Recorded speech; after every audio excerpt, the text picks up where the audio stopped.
Captain Kumar. Uh, how do you look at this, dynamic development of, chemistry between India and Philippines? And, to put it bluntly, all thanks to China. Thank you, Vineet. Jai Hind, Sanamo Baruna. As far as the naval perspective is concerned, and also diplomatic, as well as China's angle, all three I would like to cover one by one. Firstly, the President Marcos' earlier visit, which was his father's visit in 1976 while he was coming from UNCTAD, from there we have been a small gap between the visits for the president level or prime minister's level.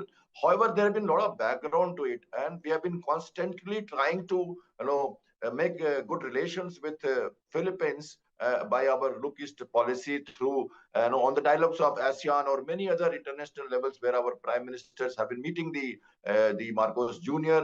and the foreign minister. And last 1 year, there have been 4 or 5 dialogues with our foreign minister and different levels at Philippines in March, in July, and there have been a lot of background. We know the Philippines have already purchased the batteries for BrahMos, and these are coastal batteries which can be deployed at sea because there are disputes of maritime in the I will not call it South China Sea because Philippines have already declared it as Western Philippine Sea because it says that the 9 days line is under dispute and the arbitral judgment which India has supported.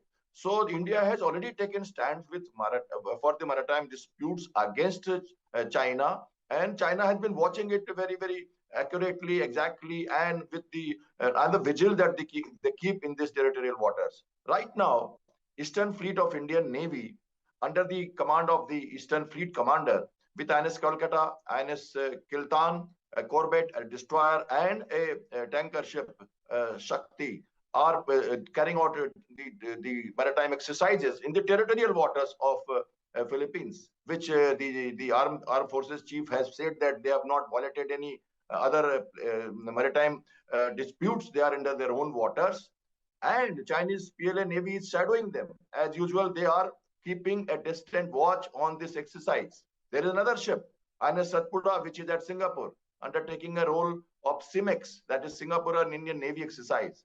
We have been constantly patrolling the South China Sea or West Philippine Sea, West Philippine Sea. Also, please remember, our Indian naval chief has been at Japan from 30th July onwards for 4 days because our prime minister is going to go to Japan soon for many defense, security, and diplomatic dialogues and trade and commerce. We have to cut wings of China by our necklace of diamond policy, and Indian Navy is basically doing that. In our diplomatic maritime diplomacy, what we are trying to do is we are encircling Mongolia. We are prime ministers have gone to Mongolia, Cyprus. Next to Turkey, we have the Greece, Mediterranean presence of Indian Navy. South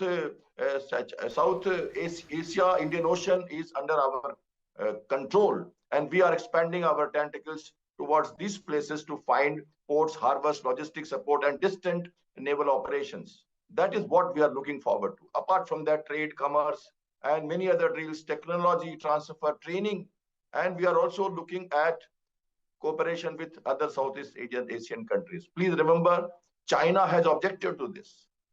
In fact, when Marcos Jr. went to United States, the Trump has also told him to just overlook these things and sort out things with China. The tariff war is going on, and India and 19% tariff on Philippines, 25% on India. The Indians are looking at all this, and therefore, in the visits, the Prime Minister of India and Marcos Jr. are going to quickly sort it out, many of the things before the tariff weightages start coming in. So actually, it's a triangular situation. We have China at one side, with Philippines and India ties, and we are making inroads by carrying out regular patrols in disputed waters where China does not like our activities. They have warned us. The Foreign Ministry has already issued some statements about it, and they are saying that any provocation in this area will be wrong. This must be sorted out between China and Philippines, and third-party intervention is not allowed, and it would be considered as provocation. However, there have been no unpeaceful incident during the exercises. The deck-to-deck transfer of helicopters. We have done the communication exercises. We have done replacements at sea, communication drills. We have done search and rescue drills together. And we are trying to find cooperation between the two Navy for the joint patrolling of this Western Philippine Sea from time to time. And this is the first exercise. So it's going to be a long-standing situation now, and China will have to react sooner or later. And Indian Navy has to constrain accordingly and remain vigilant in the areas where it needs Sir, our let me